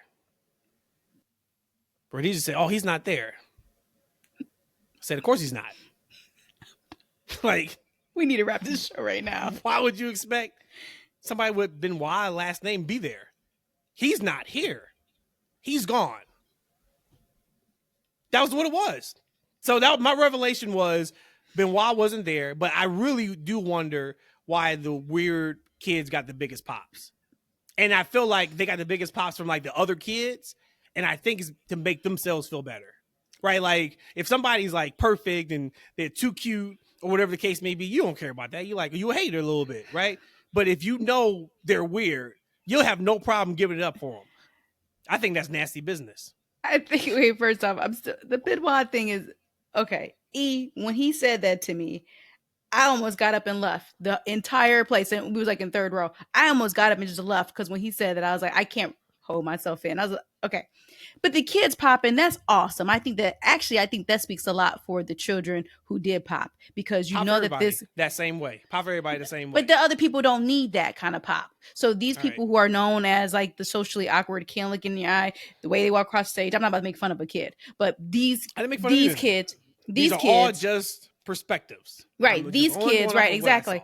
These kids, if they are getting the other kids to pop for them, I think that's a reflection on those other kids, that they're saying, hey, this kid deserves this recognition because they've probably been booed or dumped in a toilet outside of the group of people here, and I'm going to rep for them. I had absolutely no problem with that. I actually was really happy about it when they were doing those super big pops. I'm like, oh yeah, he's the biggest nerd of the group, because you're right, they was popping hard. But I think that's a great thing. I think that if children today, as much bullying as we see going on, as much of the social media attacks that they be doing, if to be able to get that, what we saw at Honors Night, that was actually refreshing for me. All jokes aside, I was really happy for all those kids. Like, all jokes aside. Mm-hmm. When they called the kids' names, they had their photo up on the screen, and then like everything they were graduating with. Some of these kids were graduating with like 8, 9 different type of like honors. It's like, wow. Good for you to be able to lock in like that for 4 years and kill it. Thought that was awesome. But I just had that question, but you really didn't answer the question. So my question for you guys is, of course, Matt kind of doesn't know what he wants to do yet, right? He said he wants to be an investigator, but he really doing nothing like to go down that path. Whatever, he's got time. But detective, he wants to be detective. If you guys could pick any new thing that you would do for a living, right? So it can't be anything you've done before. Something completely like out of your realm that you could say, oh man, I could like press the reset button right now and do this for a living monetarily. What would that be? Outside of our show. Yeah, it's something that you're not doing. Oh, well, this is something I said that I will go back to school for. I want to become a theoretical physicist. And for people who don't know what a theoretical physicist is, what is that?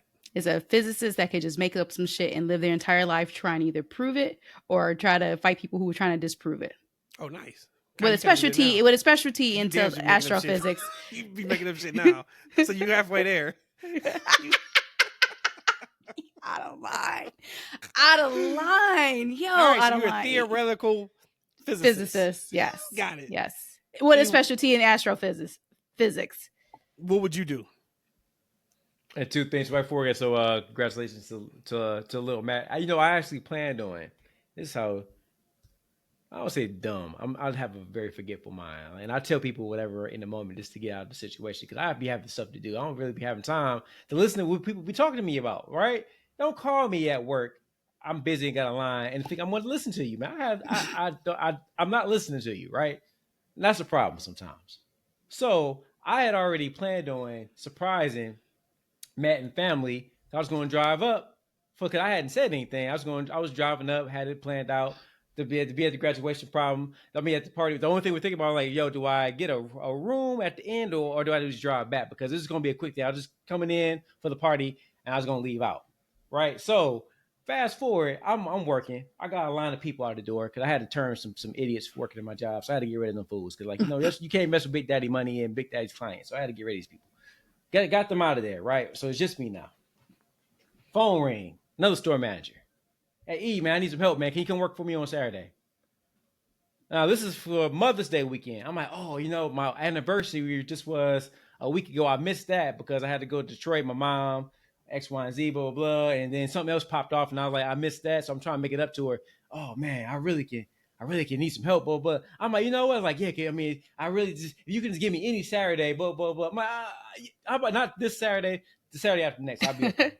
Like, yeah, you got me? Like, what day is that? Like, yeah, whatever. I think that's the 17th or something. Yeah, I got you. I'll come for that one. Oh, man, what about the like, no. We do one at a time, right? I whatever next Saturday is, I got you. Like, right? Fast forward. Babe hit me up. She like, babe, so what are you thinking? Are we going to drive? Are we going to drive back after the party?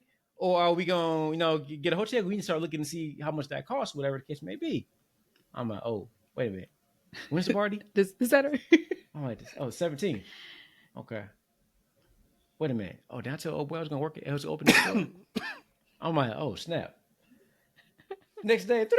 Hey, brother, how you doing, man? Hey, did you find somebody to work the 17th? I said I was going to be there on the 20. Blah, blah. No, E, you said you could be on the 17th. You try to play him. I'm like, I think I was looking. No, we was talking about the schedule, and I said I was going to be there on the 20. Blah blah blah. No, E, no, come on, man. You said you can get me up for Saturday. I was like, I ain't got nobody else. I'm like, golly, man, I gotta start listening to these clowns when they talk to me. I gotta stop just trying to say whatever just to get out of my ear. So, gotta figure something else out. So, my bad for not listening to people when they talk to me. I gotta work on that. But to answer this question, Scott, I actually listen this time though. 2 things I probably do. 1 or 2 things. I either be a comic book artist. I used to love drawing. At some point, I decided, like, man, I can't make money after doing this, so I let it go. Or number 2, I would have did the wrestling thing. I would have started earlier. There was 2 times I started thinking about wrestling training. That was when I first got to Georgia, which was 7 years ago, which I probably should have did it because I was right at the age where DDP had started too, right? And then this was the time period too where a lot of dudes from the Atlanta area that because AR Fox, that's the school I was going to think about going to. AEW used a lot of talent from AR Fox, and then ultimately some of the wrestlers I met local in the area was talking about, yo, you should probably come down to QT Marshall School, because I was telling them about my scheduling needs. Like, yeah, they open on the weekends, blah, blah, blah. I had never heard of QT Marshall. I knew what AR Fox was. So I'm like, I don't know that dude, right? I don't know no QT. I'm like Cutie. No, I'm good on Cutie, man.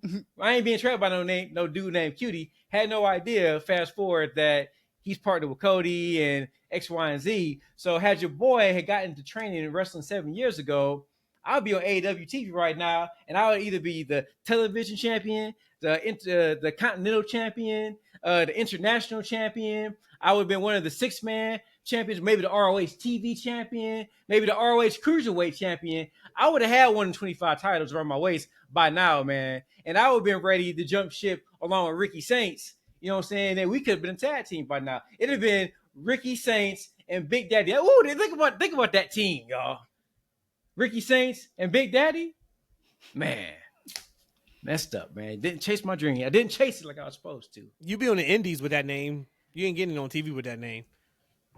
You'll be on somebody's indie show for sure. For you would have got booked on WrestleMania. Oh man, no, look, with that name. No, that's cap. Because you would have a shirt on to say "I'm your daddy." You would have it on there, man. That would be selling like hot cake. Who's your daddy, right? Who's your daddy? I'm your daddy. I think somebody got that trademark though. Didn't the one website got that? Who's your daddy? I think they got that already trademarked. It'd be I'm your daddy. How about that? I'm your daddy.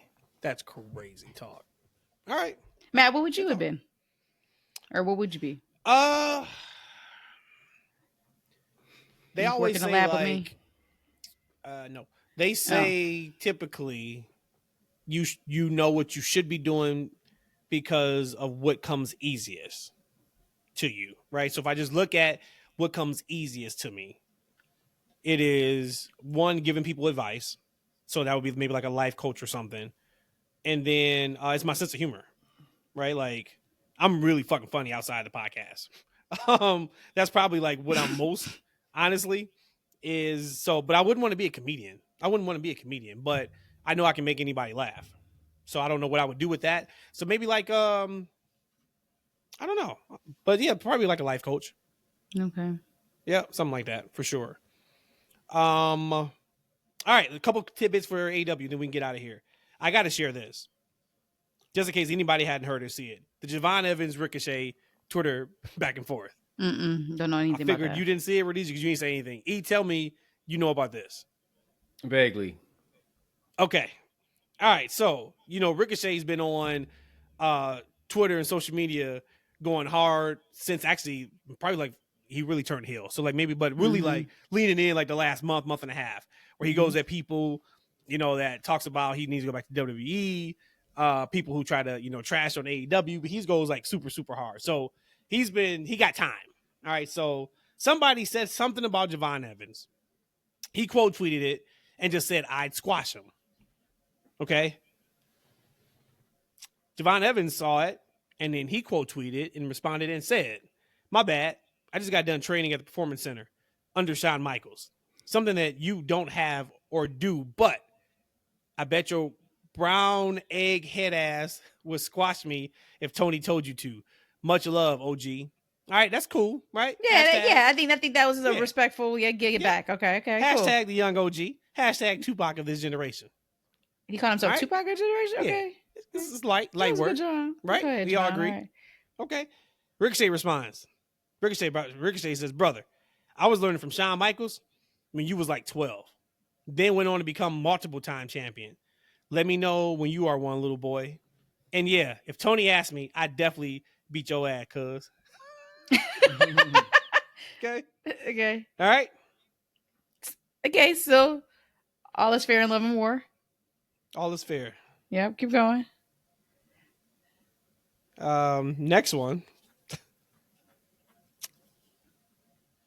JeVon says, sounds like, I'm sorry.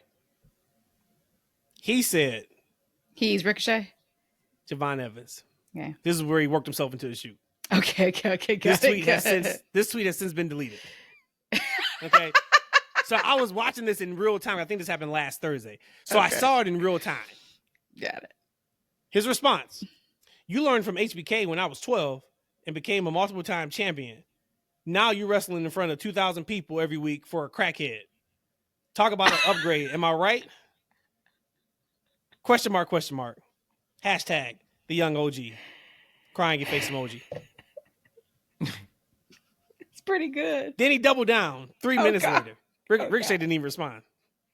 JeVon says, sounds like Mr. Khan isn't giving you enough attention. So you had to come for a successful ass youngin. You're giving me the most views on my post, and I'm finally helping you get the most attention you've ever had in your career. All love. Wink with a heart that's on fire. Hearts on fire. JeVon Evans has since, of course, deleted those tweets. Mr. Evans, it was just jokes, brother. I had said, I'm sure Ricochet sent him a DM, was like, brother, we were just joking. You probably want to delete that. Chill, right? Cannot call Tony Khan I'm a crackhead. a crackhead, man. Why not? Because at least call it the real thing. He's a cokehead, not a crackhead. Don't even do that. You never know when you need a job from somewhere. No, that's so true. That is absolutely so true. So true. So yeah, maybe that young brother like, man, I never need nothing from that man in my life. Okay, until you do. You do. Until you do. So that was that. I thought that was entertaining. I just wanted to share that. But AEW has they started doing residencies. So they did it, of course, last year in Texas, where they would stay in one spot for like 5 or 6 shows. They announced their next residency, which is actually in Chicago. Tickets go on sale next week. They're running 6 shows, 3 Dynamites, 3 Collisions. They're in smaller venues, so this one is at a ballroom. I don't know how many seats. I haven't had a chance to look at that yet. I just wanted to bring it up because from a fan perspective, this is incredible. Right? We just got done talking about high-ass prices from WWE, what that looks like. I know these seats are going to be affordable, but even if they're regular priced Dynamite and Collision tickets, to be able to watch AEW, WWE, hell, even the Indies in a intimate, smaller venue just hits different. So from a fan perspective, this is a win. If we're talking business, not that I'm worried for AEW, that's not it, but it would raise an alarm with me that, you know, we started doing these smaller venues because we weren't selling out the arenas, and we really can't get back to that outside of the pay-per-views.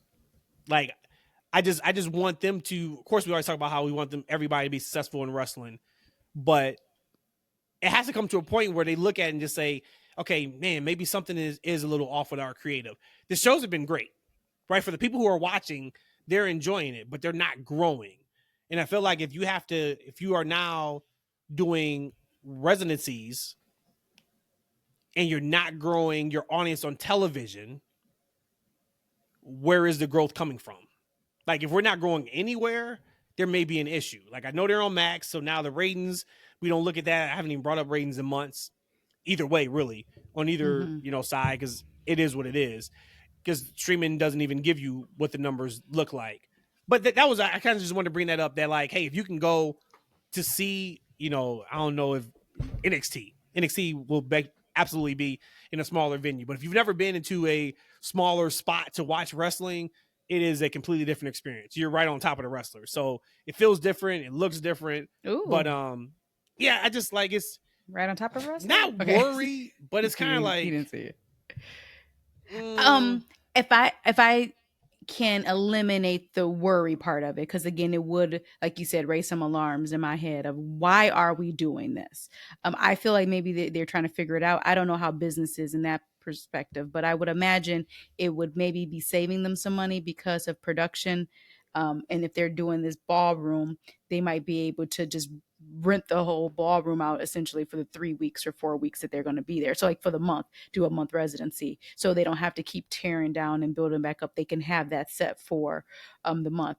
I like that idea a lot, actually, too. I think that, like you said, for fans, if anyone hasn't been to a house show, haven't been to, not even a house show, or right, Impact, TNA, or an independent show, it is a completely different feel. Yeah, for sure. You get a show that has 20,000 to 80,000 people. Yeah, you're going to get something different there too. But it is when you're practically can just touch the wrestler because they're so close to you, or they can walk right past you and you feel the wind from them walking right past you. That is a whole different thing there. As long as it's not them figuring this out because they have to cut costs and save money somewhere, I actually think they could be successful at the residency thing. It also gives people, depending on where you go. So Chicago is here, so this would be like the first real one. A lot of people come to Chicago for traveling. It's the summertime, start of the summer season. I think that they probably could have something on there, something good here with this idea. I hope it works for them because they are trying something, and that's one thing that we can't say that they're not trying to figure it out. They went to smaller venues. Now they're trying to do residency in this a smaller, intimate place. I think they're figuring it out. They're trying to figure it out.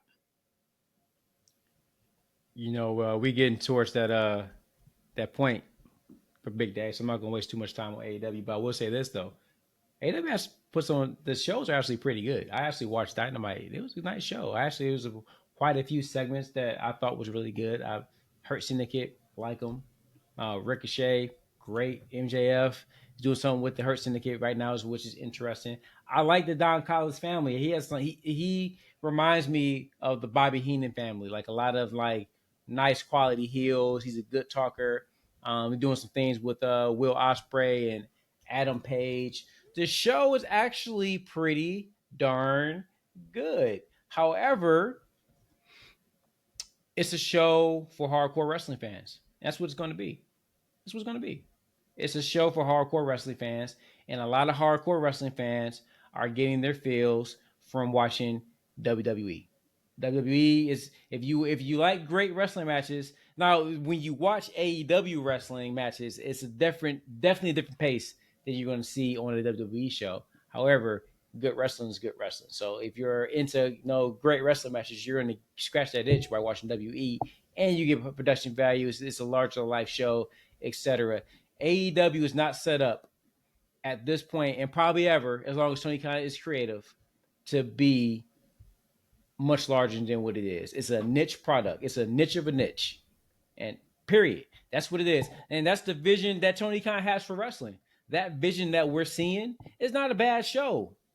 It's just not a show that's attractive to non-hardcore wrestling fans. Because we talked about it before, years ago, and I said, like, look, the show has to be more than just watching high, match of the year candidates. After you've seen one, you done seen them all. Like after you done seen a bunch of high spots, like you're gonna kind of get numb to it. It has to be more than that. But there's a certain amount of fans that's what they like and that's what they want to see. But the casual fans, the people, the lapsed fans, that's not going to bring them to watch that show. Casual fan, a lapsed fan, someone who watched wrestling 20 years ago and maybe they stopped watching, they're not going to get the itch by watching Will Ospreay and Kenny Omega wrestle a 5-star wrestling match. It's just not going to be what it's going to be. This show is what it is. It's going to be what it's going to be as long as Tony Khan's running it. And at the end of the day, I can't knock him for that. Like, right, it's his money. It's his vision. As long as he's making money and, Uncle Dave Meltzer said that they're making money, they're profitable. I don't see them leaving WB. Like, right? I hope they get another 10-year deal. But it's going to be what it's going to be. This is not a show that's ever going to be able to compete with WWE in a high rating, not for a while. Like, right? Because they're too much on the high. It's going to be, I don't see AEW competing for a major slot against WWE for quite some time. They are an alternative brand. It's a niche product. It just is what it is. They're not going to grow. I do want them to grow though, right? Like you need to be growing. So that's why I wanted to bring it up. I think it's fantastic for fans. Like, so last week's show was in Detroit, and if I wasn't not able to go, I would have made the drive because where they ran that venue, I've been in plenty of times previously, and it looks so cool on TV. I knew it would be a good show. It was a good show. It wasn't like I said, they're doing some good stuff. But yeah, so we're going to Dynamite. They're taping Dynamite and Collision today for listeners on Wednesday. So we'll be down there. They're running the Now Arena, the same place where the original All In was. So that's tomorrow or today. And then the residency starts in July. So, of course, I'll come on here and talk about ticket prices because I have no idea how much these tickets are going to cost. They said they're going to do, of course, individual tickets and then some special 6-pack tickets for the 6 shows. And that's going to be in July. So I'll give you guys that information. But, guys, we're here next week, episode 200 of the TFW podcast, I had posted, I think on X last week, that 94 or 92% of podcasts do not make it past episode 100. And we have made it to episode 200. So tell a friend, tell a family member about the TFW podcast. But we're going to have some special guests on next week's show. It's going to be a fun one. It's going to be a fun one and a special one. Like I said, making it to 200 is really, really damn cool. So we got that, and I'm sure we'll be talking about who knows what. Like I said, we got some special guests going on. I may just throw it to them and say, hey, whatever y'all want to talk about, this is what we'll talk about. So it may not even be about wrestling on TV. We'll see how it goes, but I do have a feeling in a good way the show is going to go off the rails next week. I can almost guarantee it. If but you thought my 100 episode Michael Jackson dress was the bomb.com, just wait till Tuesday. She killed that. We out of here, man. I'm leaving just like that. You got something? Like you was about to say something. You got something? You got something you want to say? I'll make sure I have one of the finest black T-shirts around. We out of here. Lord have mercy.